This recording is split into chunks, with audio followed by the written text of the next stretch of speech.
Mon coiffeur me faisait l'autre jour la remarque que dans le monde de l'écriture, être une pute cancéreuse n'est pas forcément un handicap. Je suis assez pute mais pas assez cancéreux. Je fais ce que je peux mais au prix actuel du tabac ce n'est pas aussi facile. L'avantage du cancer c'est que ça nous laisse le temps de remettre les choses au lendemain. Non, ça nous laisse pas le temps de remettre les choses au lendemain. Mais le problème c'est qu'on souffre. Le mieux c'est un faux diagnostic. Comme pour Anthony Burgess, l'auteur d'Orange Mécanique. On lui a dit qu'il allait mourir d'un cancer de la tête, que son temps était compté. Alors il a écrit Orange Mécanique, et même d'autres romans, et puis on lui a dit qu'on s'était trompé, qu'il n'allait pas mourir. Du coup, il avait le livre et la santé, c'est vraiment bien.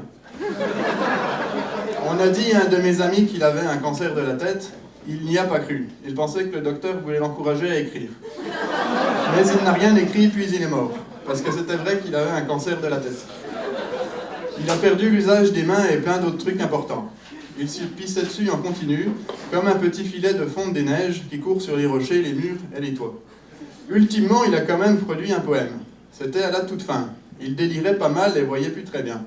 Il prononçait surtout des onomatopées, des trucs comme Zizi Poil Papanier ou Nisha Nisha.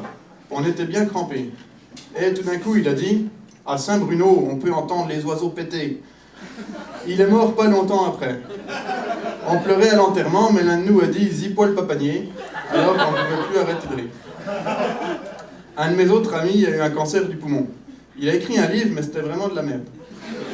C'était des confessions un peu trash. La première phrase disait « J'ai dépucelé ma sœur, mais on a lavé le linge sale en famille. » Ça s'appelait « Enfer et Dalmatien ». Mon ami avait des métastases plein la tête quand il a fini son livre.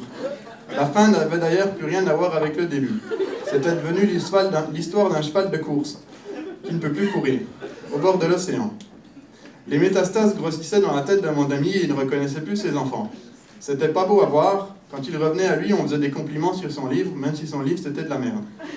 Et puis on a embrassé sa femme en lui disant qu'elle pouvait compter sur nous. Et puis on est sorti dans la rue. On voyait déjà la lune dans le ciel, mais l'un de nous a dit « Zipoil Papanier ». Alors on a tous rigolé. Puis on est tous rentrés chez nous. Merci.